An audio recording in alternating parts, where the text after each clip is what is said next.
Hi, everyone. Welcome to the program. We're so glad you're with us today. Terror tunnels, rocket attacks, and the threat of invasion. That's everyday reality for Israelis living near the Lebanese border. Northern Israel and the Galilee is one of the most beautiful places on earth. It's also one of the deadliest. Residents there are under constant threat from Iranian-backed terror groups that are just over the border. Julie Stahl reports.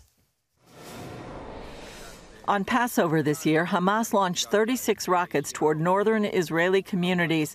While the Iron Dome defense system intercepted 25, one landed here. It was just an empty warehouse. Nothing happened, but you can see that across the street, it's a kindergarten, and it's a home over here. I think this explains us in the best way the contradiction between the beautiful day, normal life, happy children, and what could have happened if it was not a holiday. Sarit Zahavi lives near the border and began the Alma Research Center, an organization focused on security challenges in the region. I believe that Hezbollah assisted, that Hezbollah helped Hamas to find the locations, to find where exactly to launch from. Iran backs Hezbollah, a powerful longtime enemy in Lebanon. The terror group has tens of thousands of rockets aimed across the border in order to carry out the regime's main goals, including wiping Israel off the map.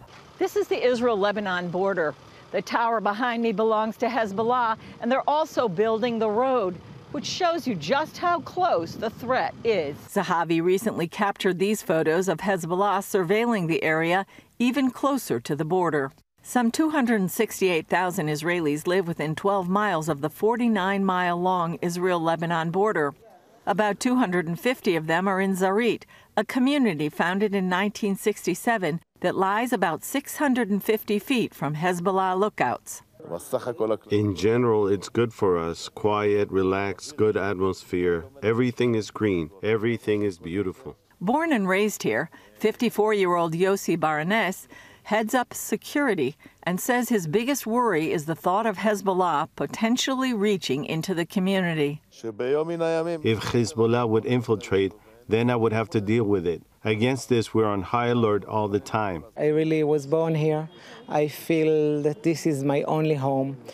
First of all, it's Zionism, because if we won't be here, there will be no another people which will come and settle here. This is the most beautiful place in the earth. The political issues and the security issues are very disturbing, but we're trying to live our lives good and safe. 52-year-old Rinat Carmel says Hezbollah's advanced weaponry frightens her the most. By bombing us with new rockets and things we cannot avoid or get sheltered from them or be safe, I think the next war will be more sophisticated, and we don't know enough. We know a lot about their programs, about this settlement. They want to occupy us and then to kill people or to take some refugees and then to negotiate. Part of the border is walled, and the IDF is building more each day. The decision to build the wall was taken a few years ago, but in the past year, the project was accelerated. Several years ago, the IDF uncovered a massive Hezbollah terror tunnel at Zarit, intended to bring death and destruction to the people along the border. And recently, at the edge of Zarit by the community's mushroom factory, Hezbollah carried out a drill just meters away, simulating an attack, including kidnapping Israelis. When these black towers first appeared, the IDF published that these black towers belong to the Lebanese army. But actually, every day, maybe now, including yesterday, we see Hezbollah military operatives on top of these black towers. All of this happens under the watchful eye of the United Nations, which creates another dilemma for Israel. It's the same dilemma with the human shield issue. What do you do if there is a launcher next to this UN position over there, and it is launching to Yossi's house in Zarit, and if you destroy the launcher, you may destroy the UN position as well. If you don't destroy the launcher, it's Yossi's family. Even though Hezbollah and Iran are not interested in a Palestinian state like others, a nearby water tower is meant to look like the Dome of the Rock on Jerusalem's Temple Mount. There is a reason why it's decorated like the Dome of the Rock. This is exactly building the narrative that where we are standing, in their point of view, this is Palestine. In their point of view, the whole area, from the Galilee to Eilat, from the river to the sea, it's Palestine. So for now, Israelis living on the border continue their daily lives under this growing threat from Iran and Hezbollah. knowing at any moment they could be attacked by a brutal enemy that desires their destruction. Julie Stahl, CBN News, the Israel-Lebanon border.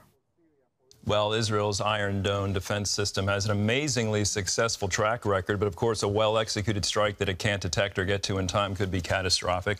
And of course Iran supports Hezbollah to the tune of, the State Department in the U.S. said a couple of years ago, about $700 million a year. That's some pretty heavy backing. And of course Iran says Israel's political chaos is weakening them. The U.S. is weak. Whether they believe all this is up for debate. Do they really believe this alliance is weakening? But many innocent Lebanese don't necessarily trust Hezbollah. You remember that 2020 port explosion in Beirut, and many think Hezbollah played a big role in that. So with a near 50-mile border between Israel and Lebanon, we must pray for peace, of course. So much can happen. So much does happen. So it's not a cliche. Please pray for peace in that region. And, CBN has a rich history of supporting the land and the people of the Bible. Pray for the peace of Jerusalem is one of God's commandments. And so to help you better understand the Bible, CBN Films has a new release that's now streaming. It's called Oracles of God, the story of the Old Testament. And you can get instant access plus a DVD for a gift of any dollar amount. Just call us at 1-800-700-7000 or go to cbn.com/oracles of God. This is a great way to understand the region, understand how the Bible came about. What does the Bible say about this region for us today? And it's beautifully done. You can also text oracles to 80888. A copy is yours for a gift of any dollar amount.